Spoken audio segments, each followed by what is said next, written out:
You could say, picking up from the sermon last week by Fletcher, because we're going to continue talking about love, and it happens to fall right in line with where we are in our exposition of Ephesians chapter 3. And if I didn't get a chance to say it, Happy Mother's Day. You're welcome. President Woodrow Wilson signed that into, signed it into being a national holiday back in 1914. And it's still going. Now, I was blessed with a godly mother. Many of you were. At the risk of being a downer, not everybody can celebrate Happy Mother's Day. Not everyone can look at their moms and celebrate. I mean, I can, and both my grandmothers, who were Christians and full of love, but not everyone, and that's a reality. As a pastor for decades, I have seen or even experienced working with lives who have suffered because of mothers that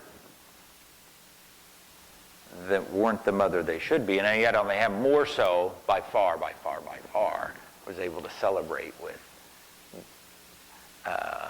mothers who were great mothers, Christian and non-Christians alike. And Lisa and I have seen, and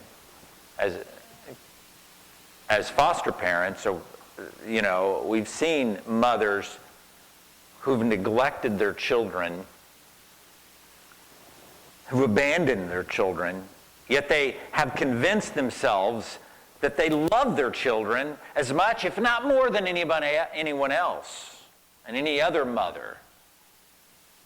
We've seen helicopter mothers that hover over and control every little thing and box in their children to extremes. And they too are convinced that they are the mother, at least the mother that their child needs, and some even have deceived themselves that they are grand at what they do as a mother. It's sad. But let's consider this thought. And we think about love and we think about mothers, but again, the bigger scope, because that's what we're going to get into. We're not just going to talk about Mother's Day, but it's a great avenue into this subject of love. But consider this thought. Who decides what is a good mother, a loving mother?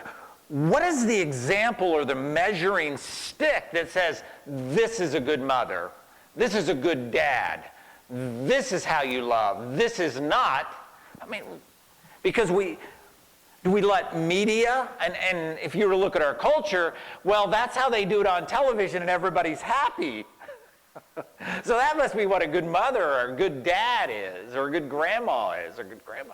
But do we really want to go with what Hollywood or some person who writes a script says this is the example of love? I don't think so. I don't think so. We don't want to go to Congress, right?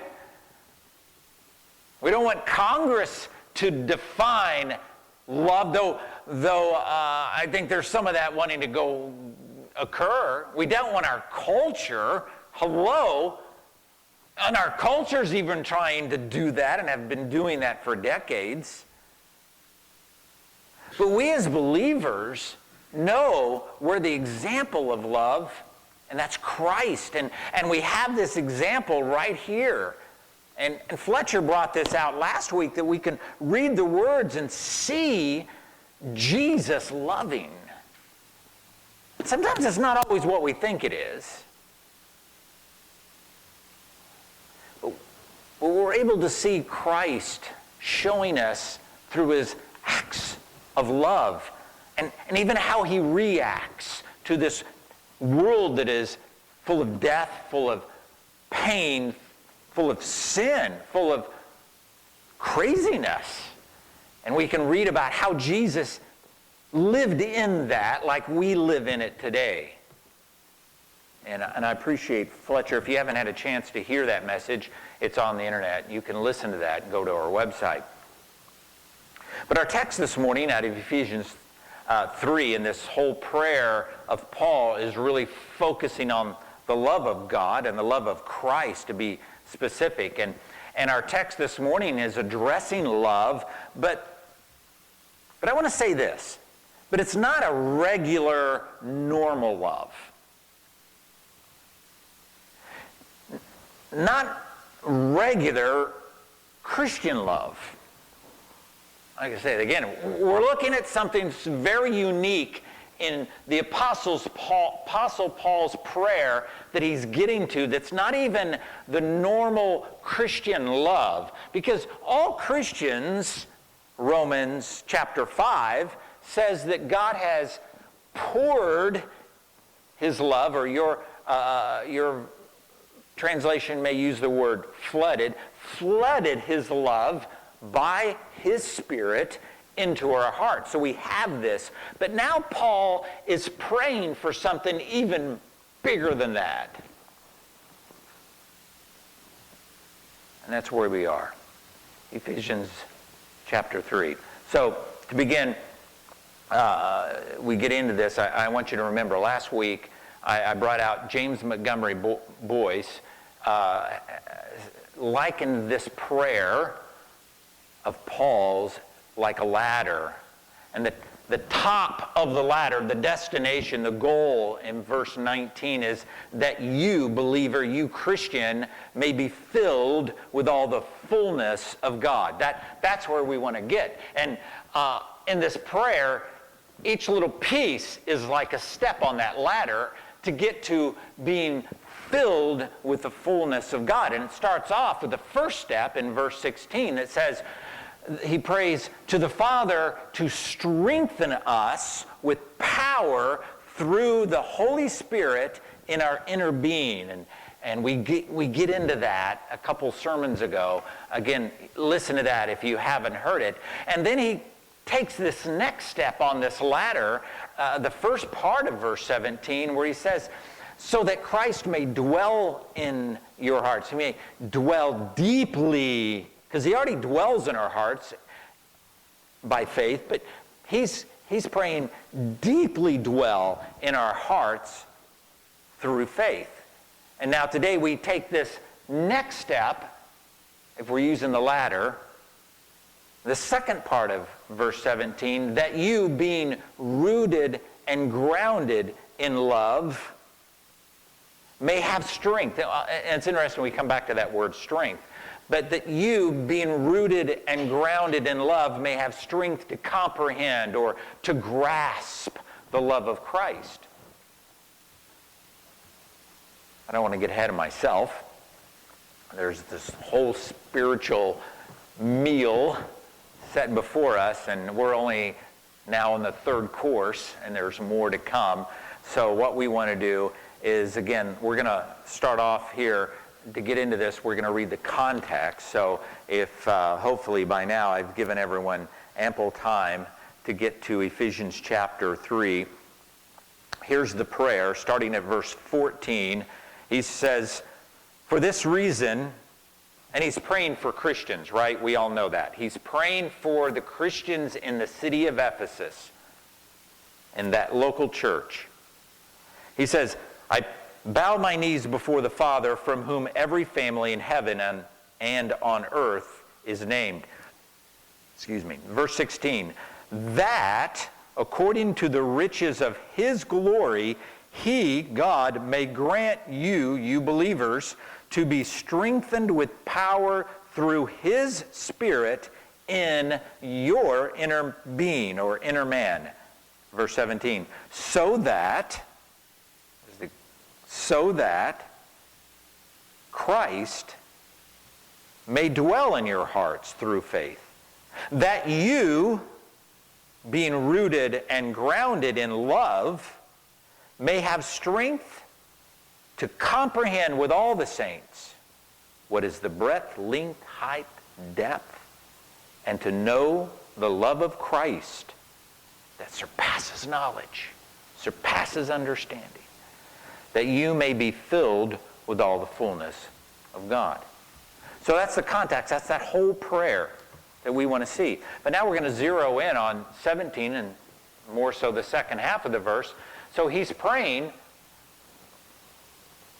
grant us strength with power by the Holy Spirit that Christ may dwell in our hearts, deeply in our hearts, not just there, but make his home there, through faith, being rooted and grounded in love. So the subject is love, and again, we just read the context, and it's all about love, that you may know the love of Christ.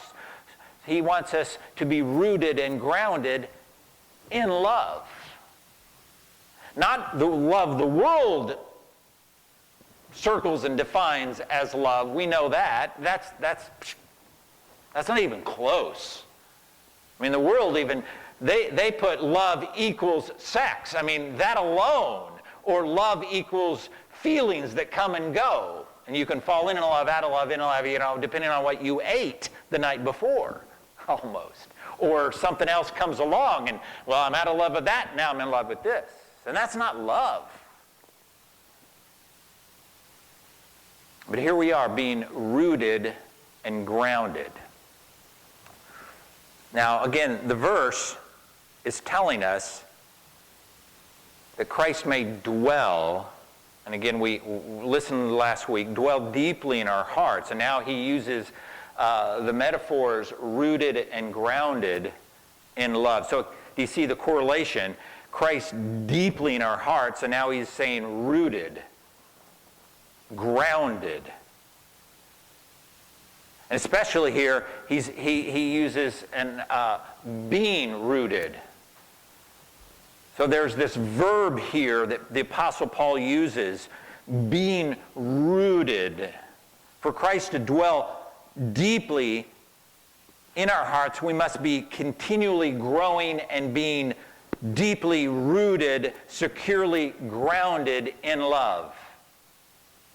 And that's what he's getting at. If you want to have to grasp and be filled with the fullness of God, way up here at the top of the ladder, you need to be rooted deeply and grounded in love. Because the further you go down, the higher you get up. Some people want to just run up the ladder, and Paul says it doesn't work that way. It's a slow process. And in order to grow up, you've got to grow down. You've got to be rooted and grounded in love. So, love is the result of Christ dwelling deep in our hearts. Love is also, according to this verse, the soil from which all Christian life must grow from or in. Because he wants us rooted and grounded, say it, in love. Rooted in love. Grounded in love. So love, Paul is painting this picture here, is the soil of the Christian life that we're to grow from.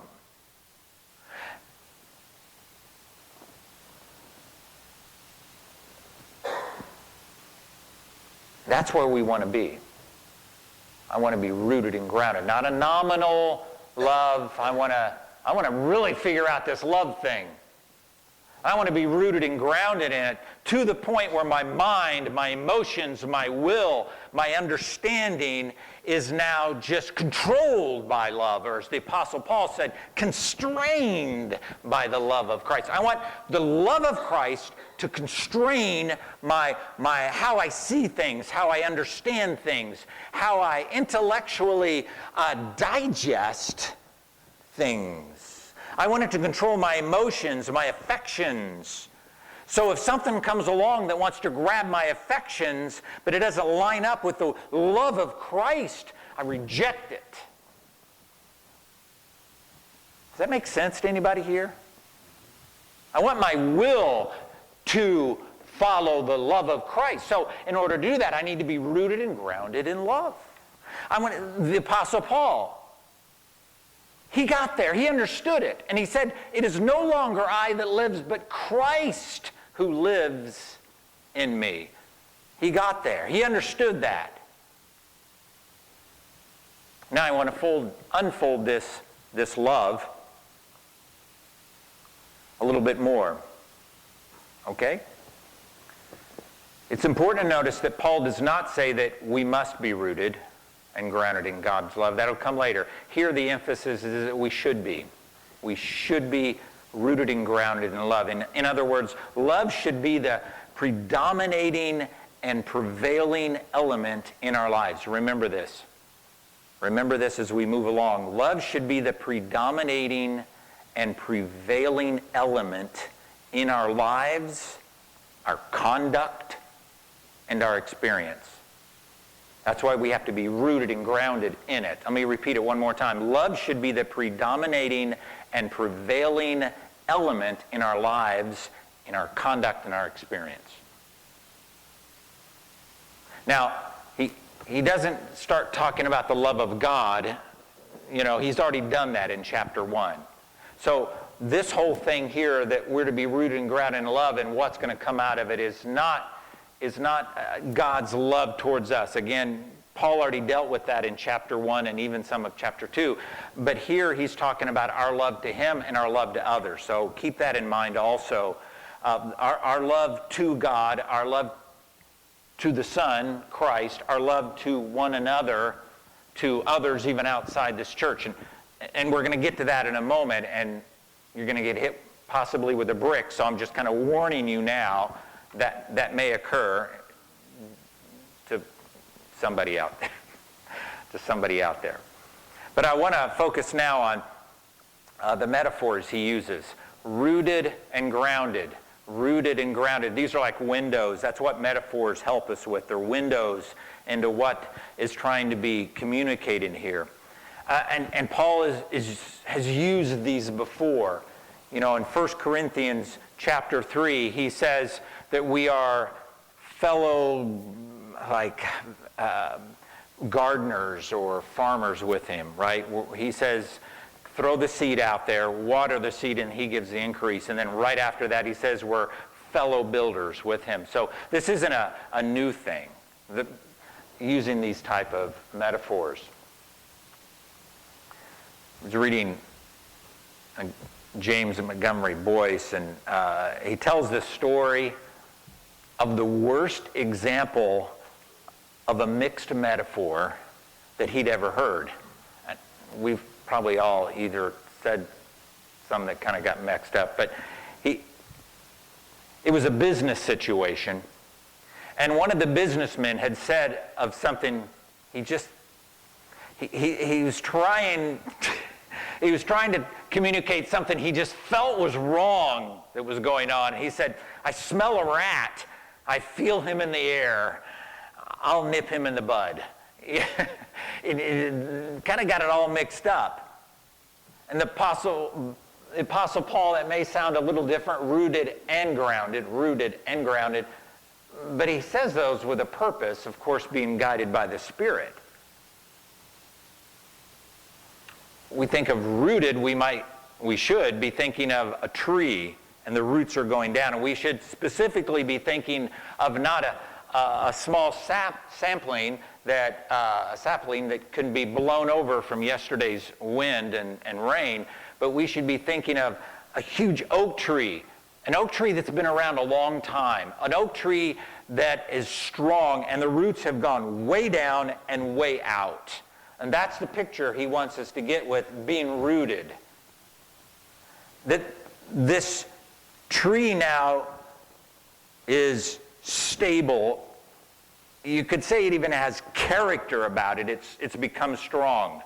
So that what Paul is trying to say here is, in both rooted and grounded, but especially in root, is there's depth and strength in your love.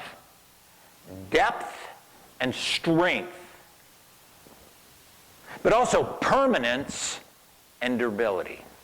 Permanence and durability. Two elements. And here with these roots, he really wants us to get depth and strength in our love. You read this prayer, and that's exactly what it is.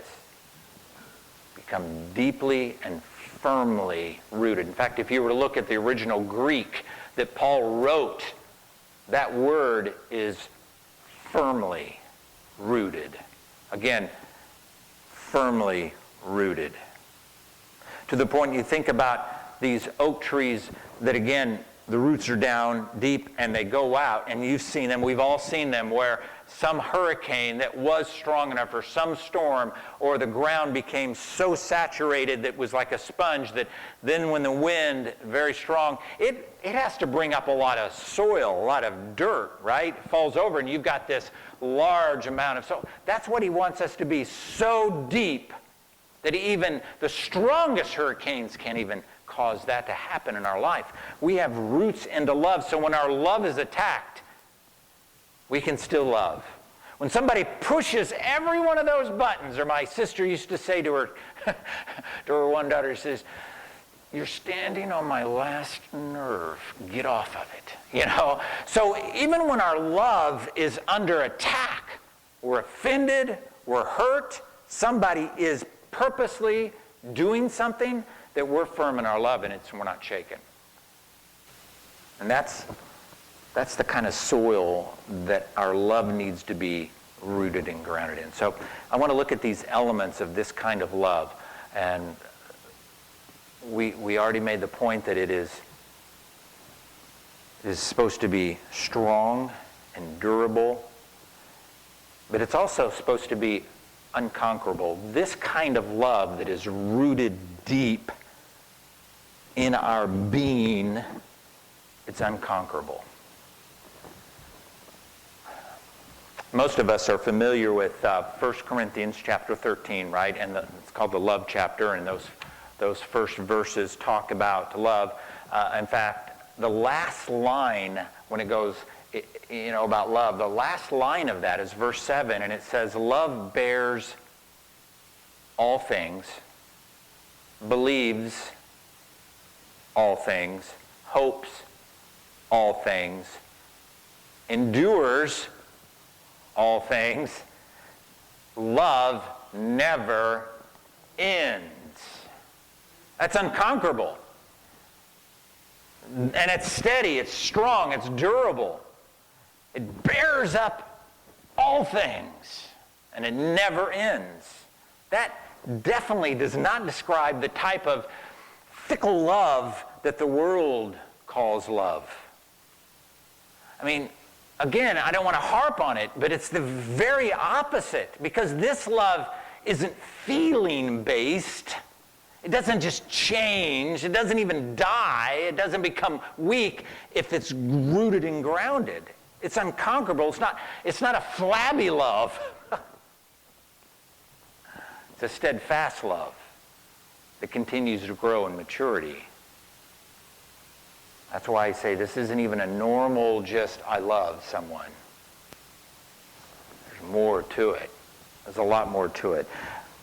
In the Old Testament book of Song of Solomon, a lot of people don't read the book, chapter 8, verse 6. Chapter 8, verse 6 says, "Love is strong as death."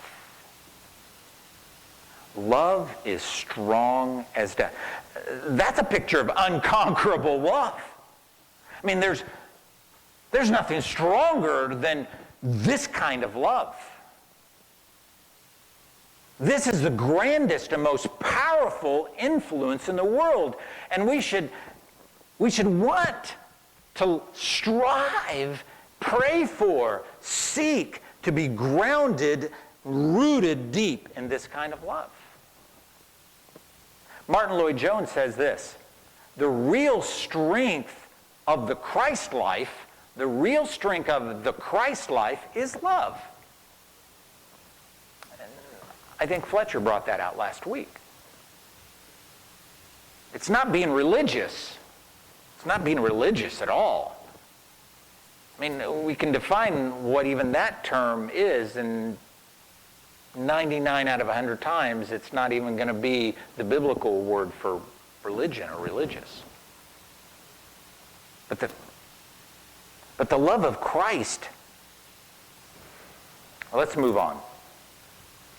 Another element of this kind of deep-rooted love is illustrated in a beautiful story in Genesis chapter 29. And let me just tell you about it. It's the story of Jacob. So many of you have heard of Abraham, Isaac, and Jacob, right? And Jacob fell in love with this girl by the name of Rachel. And he worked 7 years, according to what Dad wanted him to do, to be able to get the hand of his daughter, Rachel. So he did, and at the end of 7 years, it was time for the wedding, and those veils must have been really thick, if you know the story, because the wedding all happened, and then they were led into the tent to consummate a marriage, and he finds out he's married the sister that nobody else wanted to marry, Leah. But then verse 20, Genesis 29:20, it says this about Jacob and his love. Listen to this. This would somehow should be on a Hallmark card somewhere. Okay. So Jacob served. So what happened before I read it? What happened was, so he went to father-in-law and said, "You tricked me. You tricked me." He says, okay, settle down.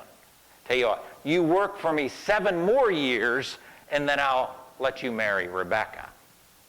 Well, some of you may have just stomped and ran away, but that's not his love for Rachel. He was so in love with Rachel. It says this in verse 20, so Jacob served 7 years for Rachel, and they seemed to him but a few days because of the love he had for her.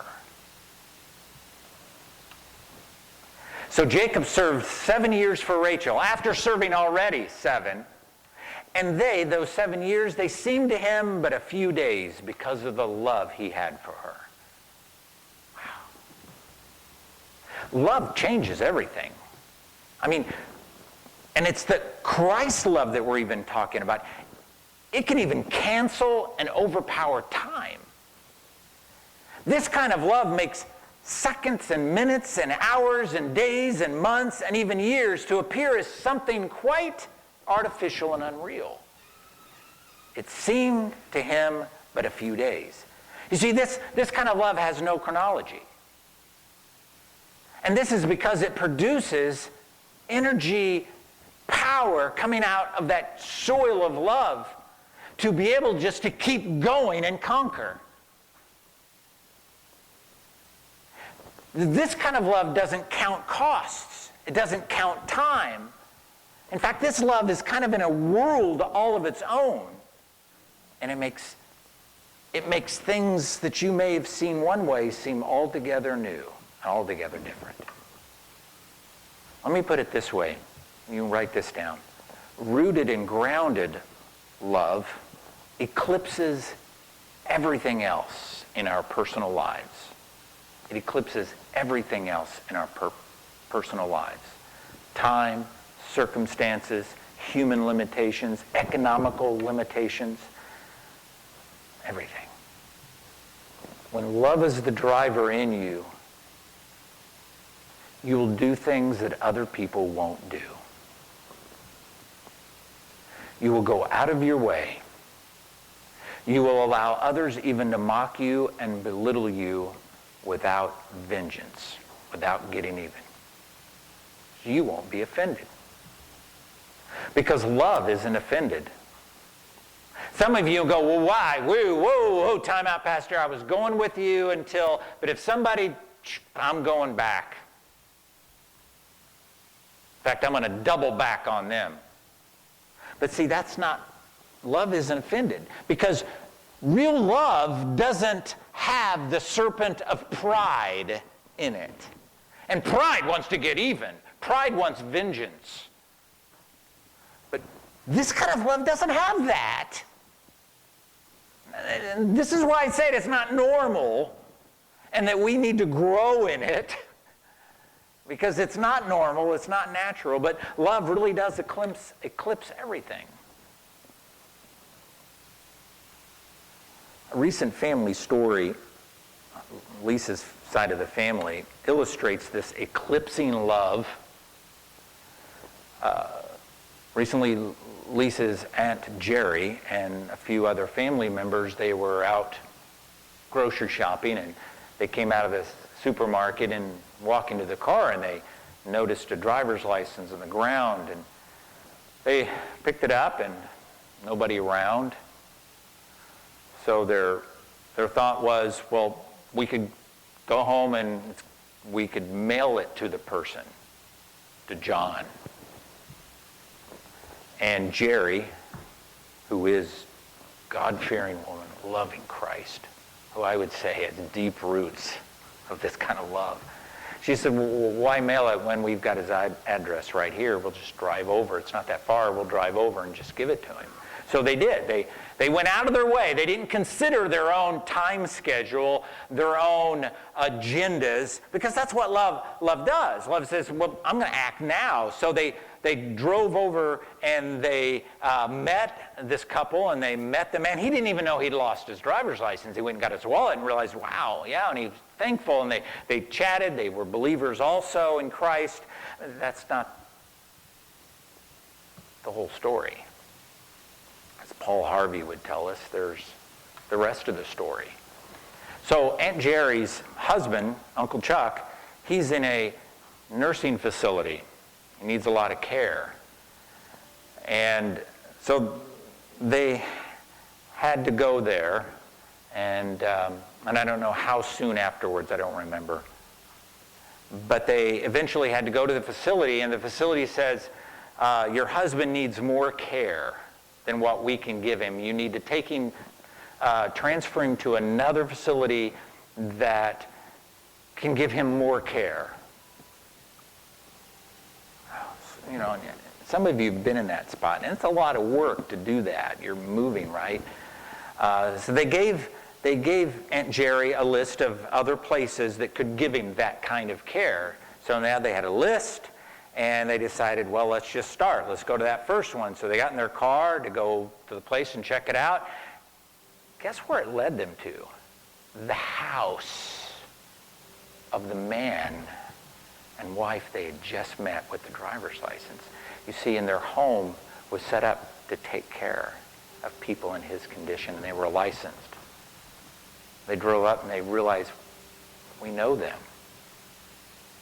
God had laid it all out by a driver's license. And some of you say, well, that was just coincidence. Was it coincidence? Can somebody say amen? Yes, Uncle Chuck moved over and into their home, and we're getting all the professional care that he needed. And God had prearranged the meeting, and that they would already even know that these were people of like faith, of like rooted and grounded love. I think that's an awesome story. You see, this kind of love that we're talking about brings beauty into your life. And it brings not only beauty into your life, but then it flows out and brings beauty in other people's lives. You should want that. So I'm going to say this, it's a little bit hard here, but if you're not seeing the grace and beauty of God working in your life, perhaps it's because the love of Christ is not the controlling master in your inner being, in your heart. And that's for you to think about. I've got to cover a little bit more here, but I think you're all with me so far. Another element in this idea of a deeply rooted love is that there's no ultimate value in our work and our activities unless it's rooted and grounded. Because everything else we're doing that's not coming out of a rooted and grounded love has no lasting value.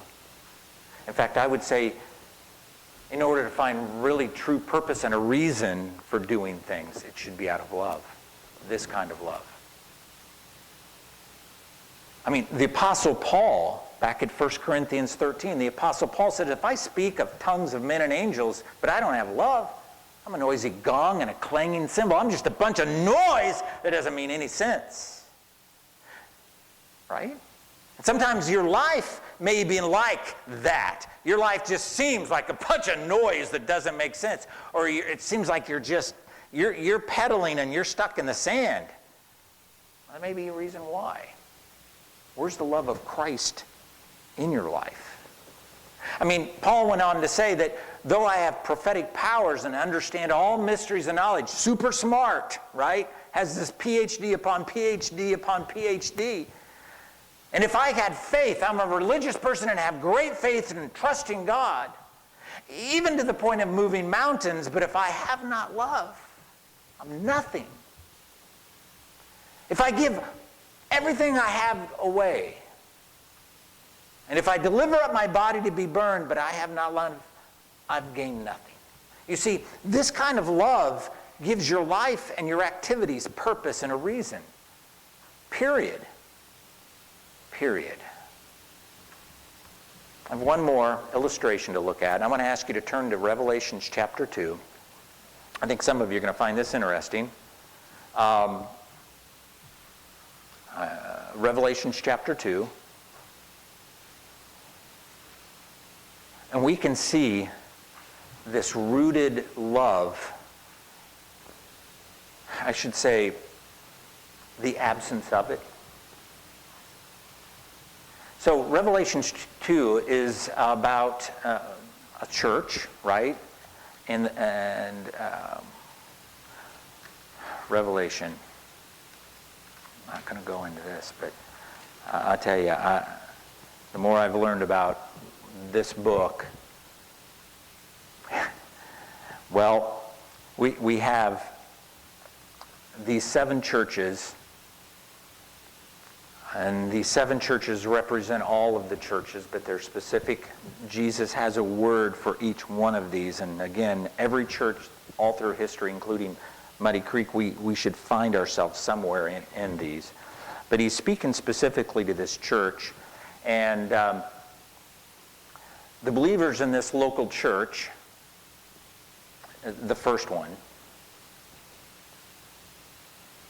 which is Ephesus, which is where we're reading in the book of Ephesus, and then down in history later on, Jesus is having a letter written to them. And the believers in this local church in Ephesus, they were rooted deeply in the soil of love, and they were mature in their love, and they had the knowledge of the love. And Jesus here commends this church for their labor of the gospel, that it's faithful, that their labor of the gospel is patient, and that they bear up under evil that's practiced around them, even against them. And he commends them that they have held strong under this, and that they're diligent to guard against false teachers and false prophets that are trying to dilute the gospel truth and dilute the faith. And Jesus commends them for this. But then in verse 4, he rebukes them. Something happens in their history between what we read in Ephesians chapter 3 from the Apostle Paul and when Jesus writes this letter, or has John write this letter and sends it to Ephesus. In chapter 4, or verse 4, again, Revelation 2, verse 4, he says, Jesus says, but this I have against you. He's commended them, and he says, but this I have against you, that you have abandoned the love you had at first. It's a rebuke. You've left your first love. So what is Jesus really saying to them? What is Jesus' indictment against this church? Is he saying that you have once loved me and now you don't? No. I mean, that can't be. That's nothing of the sort. It's not what he's saying at all. Well, if Jesus is saying you used to love me and now you don't, if he's not saying that, then what is he saying? What's the rebuke? What is it that he says you've abandoned the love that you had at first? Well, the next verse actually helps us with that. Look at verse 5. He says, remember therefore from where you have fallen, repent and do the works you did at first. The love that they used to have but lost was something they had to repent about and start doing the works they used to do. So there couldn't be, your love for me is no longer there, because we wouldn't be doing works, right? There wouldn't be works that we would be doing. So it's not a love towards Jesus. What it is they had lost their love for others. They had lost what we've been talking about this morning. They became strong in doctrine. They were strong against the evils that were trying to get and filter into their church. They were strong to guard against false teachings and false prophets and all this garbage that's out there. And in the meantime, while they're trying to fight and hold up that side of the fort, they stopped loving one another in that practical way, and even their hearts not knowing, we're not even practicing love. And he says you need to go back and do that love for one another. Repent, first of all, and go back and do the works that you did at first, the works of loving one another. The works of love that I commanded you to do. Love one another as I have loved you.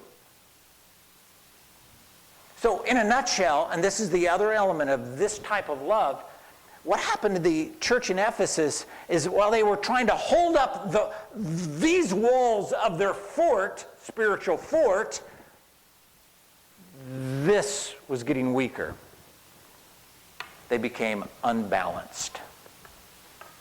The fault of this local church in the city of Ephesus is that they became unbalanced. They were focused in one area, but didn't keep the balance in other areas. And I think we can see that. We see churches that are all that way. I think in a lot of today we see a lot of churches that are more ooey gooey. What was it I heard somebody say? A sloppy agape. They just this ooey gooey love, love, love, and they're not holding up the truth and the gospel and the faith. They're not standing for truth. Well, they're unbalanced that way too. But you can become so sure and dogmatic and forget to love one another. Forget to care and notice the little things of the person sitting next to you or behind you in the pew or living next to you or maybe even living in your own house that needs love. So love brings balance to everything else in life. And the Apostle Paul, in his letter to the Galatians, chapter 5, verse 6, even says, faith works through love. Wow. All these pieces pulling together. So here's our summary before we close. We need God's help for this other kind of love to be deeply rooted and firmly rooted in our inner being. And this is why we need to pray. We need to pray and ask Him for strength, power. This rooted love brings life and vitality into the heart and therefore into the life. Rooted love brings balance to everything in your life. Rooted and grounded love eclipses everything else in your personal life. This kind of love brings beauty to your life and to others. And it changes everything in life. There's no ultimate value in your life and in your activity if it's not coming from the beauty of love. And last, which was actually the first thing we mentioned, it's unconquerable. It's unconquerable. Too many times, again, we're in this world where you want to build this up or build the wallet up to be unconquerable or make people afraid of you. Everything about that is opposite. Everything. So why is this all so important? Why is this all relevant? Because we want to climb that ladder Be filled with the fullness of God. I mean, is there any greater goal? As a Christian, there should not be. This is the step. And you need to pray for it, and you need to examine yourself, and you need to be aware of all these things. And let the fullness of Christ's love take over your life. It's not easy. Never said it was, but that's what we aim at. And if you're not a Christian, but I've described this love to you, you should want it. I mean, why wouldn't you want this in your life? All those different elements that I've just listed, which I won't go over again, but why wouldn't you want this? I do, so I'm striving and I'm praying, God, I want this. In this church, every one of you, I want this in your life. Why wouldn't you? So I say if you want that, then you need to surrender to Christ. Christ, come, take over my life. Take over my heart.